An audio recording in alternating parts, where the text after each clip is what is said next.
everyone's talking about Ghostbusters Afterlife. The trailer looks pretty interesting. I'm kind of excited about it.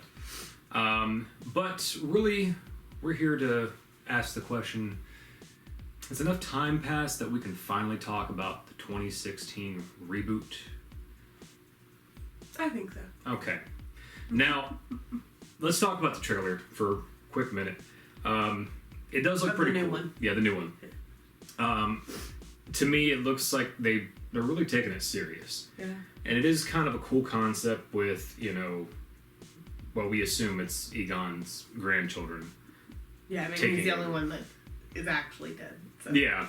Kind of taking over, which is cool because the director is the original director's son. Mm-hmm. So it's kind of a cool, concept there. Yeah, that little girl looks just like him. A little bit, yeah. Yeah. Yeah, and the same glasses and everything. It's pretty clear. I don't feel like they tried to hide it too much that it's, not Egon's grandchildren. But the one thing, we could talk more about it, but I am wondering where the original Ghostbusters do play into this. But I think what's the most exciting about it is it's not a reboot. I'm going to go ahead and say this. You can't reboot Ghostbusters. No, it's a continuation of their story. Yeah. That's just what it is. The other stuff existed. That's what I like about it. Yeah, and it's an interesting continuation. It is kind of curious in what would happen 30, 40 years later. Yeah. Well, they say 30 in the movie, I guess. It is 30. Yeah. Whatever. Our age. True. That is true. Math is not my strong suit. But this was something that, they had no idea what they were writing. They had no idea it was going to be as big as it is. So when you try to reboot something like that, it's just not going to work. So, and if you want to watch something amazing about it, Netflix has the movies that made us. Yes. And they did a Ghostbusters episode, and it is rockin'. Yeah, check it out. It was pretty cool.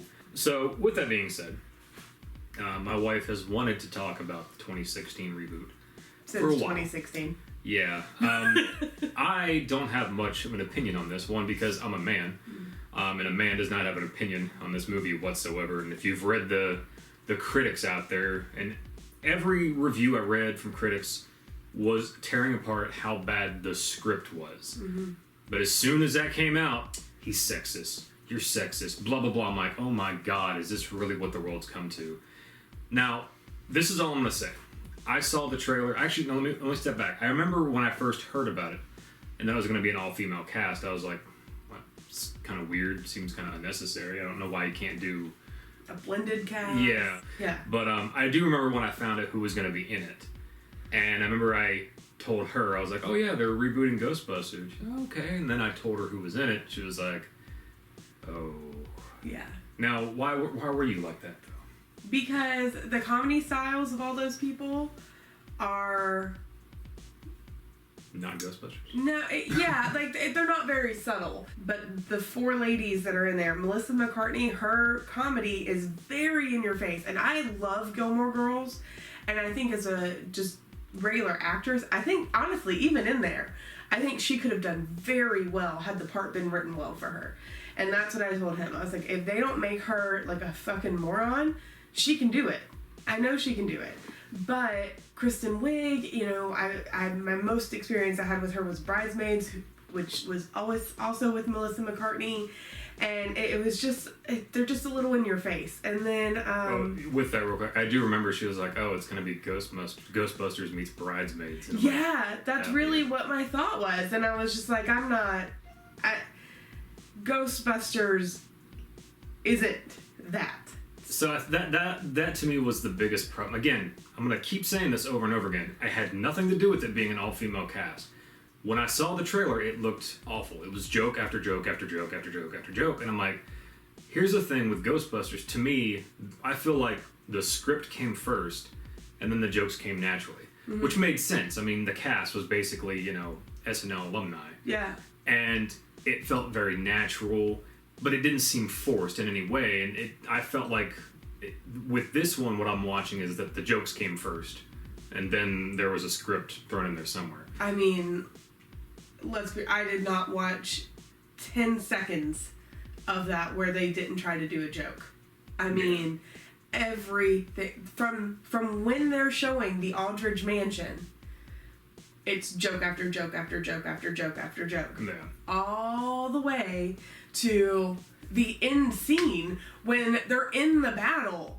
Like, there's jokes. There's jokes literally everywhere in there, and they were just like, we need some scenes to go with these jokes. Yeah.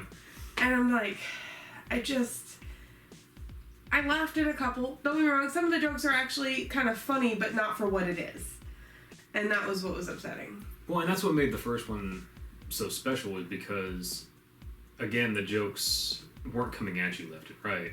And also they were very subtle and all that kind of stuff. Yeah, like the perversions were pretty subtle. Oh, yeah. But that was the thing, like, we've talked about this before. I growing up as a kid, I mean, mind you, I think the original came out in 1984, so it was before I was born. But for me, I mean, I loved both Ghostbusters 1 and 2. I kind of understand why people don't like the second as much, but being a kid didn't really matter to me. But I never viewed them as comedies, because a lot of the jokes were just a little more adult related. Yeah. So as a kid, I mean, every kid just wanted to be a Ghostbuster, but I mean, it was a sci-fi movie. Yeah, that's how I looked at it. And it was ghosts and all this kind of stuff, and I was like, I mean, who wouldn't want to be a Ghostbuster? This has made this look awesome. So the movie just got better as I got older. That's one of the great things about it. But that, to me, I still today, I don't truly consider it like a comedy. If anything, it's a comedy second, but just a relatively good movie first, you know? So the first time I watched this movie, which is the only time I've actually watched the whole movie, because I cannot bring myself to watch it again. I tried this weekend. It was so bad. Like, I'm bored. I'm bored is what it is. So the first time I watched it, I was at work, and I had the earbud in, and so I'm like, kind of half watching it. And I told him, I was like, it's not very good. I didn't care for it. I didn't understand why, because I'm a woman, I had to like it. That kind of crap pissed me off. I was like, okay, well, I still don't understand why it can't just be a blended cast. Yeah. Like, we're just fighting for dominance here, and I just can't stand it. We're looking for equal rights. If somebody is bullying you and you want to be equal to them, don't try to bully them back. Yeah. You try to get them to stop bullying. That's what you do. This movie was such a weird, like, mascot for feminists for some weird reason. And I think that was what was annoying me with the director. Again, like, every critic that came out was like, this script is horrible, the jokes are just terrible, sexist. I'm like, oh my god, I don't think I read one thing that was like, I hate women. It was nothing to do with that. And I could even tell by the script or just the trailer, I'm like, this isn't gonna be that good. Yeah. But also, you're talking about a beloved franchise. You have to be very careful if you decide to reboot something like that. Yeah. Very careful. And they weren't careful with it. You could tell from just looking at the trailer, I'm like, they don't even know what Ghostbusters was really all about, I think that's my biggest problem, is the fact that they were clearly not trying to target the core audience. They were trying to get a whole new audience and basically just ignore the fans that made this movie and continue to make this movie what it is, or the franchise. So, with the whole, like, sexist and feminist part about it, I know your biggest complaint was how the men were portrayed. Oh my god. Seriously, if men did that to women, we would have them hanging out on a tree somewhere, being lashed. What the fuck? Here's the thing. So that, I don't know if that was supposed to be the joke. I just feel like it was ill-timed. Because I know during that time, a lot of female actors or actresses, whatever the PC fucking term for that shit is nowadays. Well, because they don't want to be separated. Well, I know. So, but they're going to make movies that are all female movies. Yeah, I know. It's so fucking confusing. But my problem is, at that time, there were a lot of females in Hollywood talking about how their characters are overly sexualized and they're made out to be stupid and all that kind of shit. And then you go out and do the exact same thing. Now, maybe later on that would have been funny, but you're fighting so hard for that. Like Chris Hemsworth, he walks in and he's like trying to do this interview, and Kristen Wiig asked him an illegal question, like asked him if he's dating anybody. And then Melissa McCartney was like, oh, well, you don't have to answer that, because if you just forget we even asked that question, because if you would remember, it would be illegal. And I was like, okay, that's funny. And then he was like, forgotten, totally forgotten. And she's like, okay, great. And he goes, no, seriously, I forgot. What were we talking about? Yeah. And then he like reaches in. He's wearing glasses. He reaches in and he scratches his face. And Melissa was like, I'm sorry, why no frames? And he was like, oh, they just kept getting dirty. So I just... Oh, why no lenses? Yeah. And so I just punched him out. Oh, okay. And then the next thing was a joke about him being stupid. The next joke was, it made him look stupid. And it was just him being stupid repetitively. And then like he can't... The phone rings, and like his only fucking job is to answer the phone, and he can't do it because he doesn't know to answer the phone. And he answers it, and the woman's like freaking out because there's a ghost in her house, and he just hangs up on her because I wasn't feeling that conversation. If this was the first movie, and yeah, we'll get that. If she had done this, people would be outraged. So, and that's, I don't understand. And I'm assuming that was supposed to be the joke, that this is how women are portrayed in movies. Let's do the same thing to men. But the fact that at that time so many women were fighting against that, it just seemed the wrong time to make that joke, because you're fighting for this, but let's do the exact same thing to men. And that's not equality, It's dominance. So, and with that, I'm like, you go back and watch the original Ghostbusters. Janine was portrayed as being smart. She loved to read. Yeah. And, Sigourney Weaver's character was a classically trained musician, like in an orchestra and all this kind of shit. And clearly had a degree in fine arts, or she wouldn't be able to fix paintings. Oh, yeah. No, the fact that it was a movie that, like, no man could even say anything negative about. Like, seriously, they could be like, I actually did like the movie.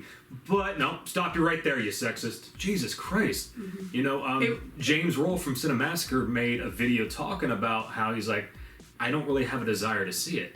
And he wasn't even saying anything negative about it. He's just like, I don't have a desire. And he got, reamed. Yeah, and I'm like... Reamed. It's so sad. And, again, the critics... But, my wife watched it. She didn't like it.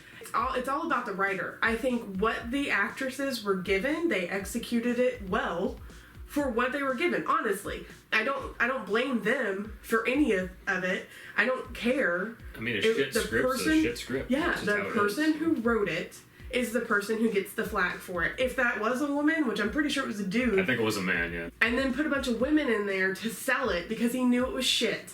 That's really what I think. Yeah. Honestly, that's what I think. And I don't ever recommend anybody wasting their money. Still not sure how it got on my Vudu. It just popped up there one day, so I think that they felt bad, and they were like, any females, we're just going to like give it to them for free. Yeah. So if you have Vudu and it randomly popped up, let us know.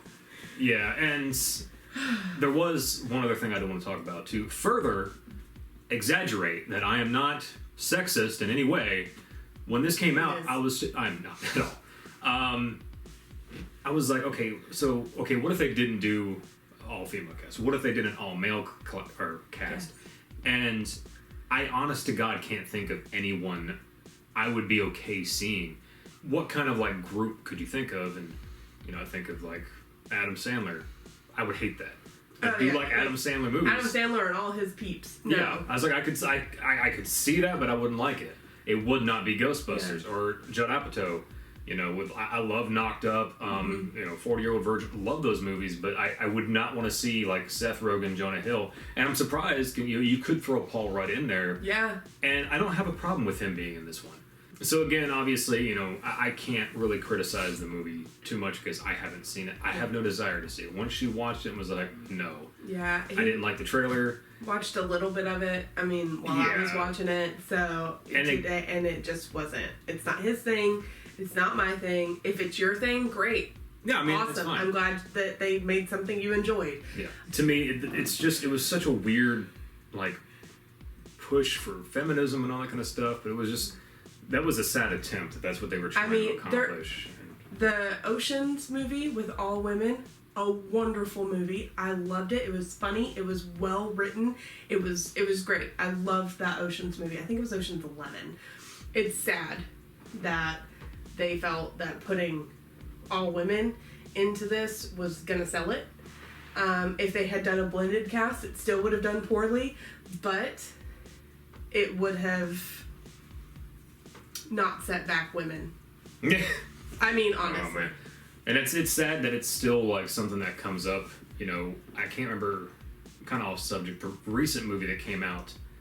I can't remember. I'll put the name up. Charlie's Angels.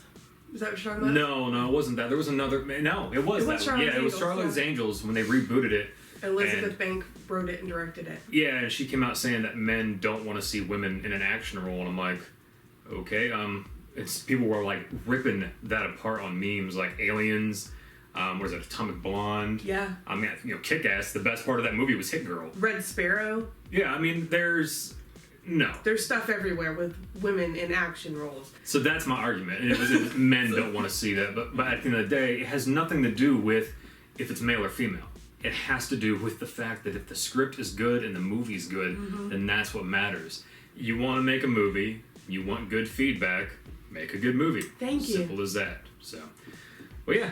Anyway, what do y'all think about the continuation and, well, about the reboot? What do you think about it? Let us know in the comments, and I'm excited. yeah, we'll see y'all again sometime soon.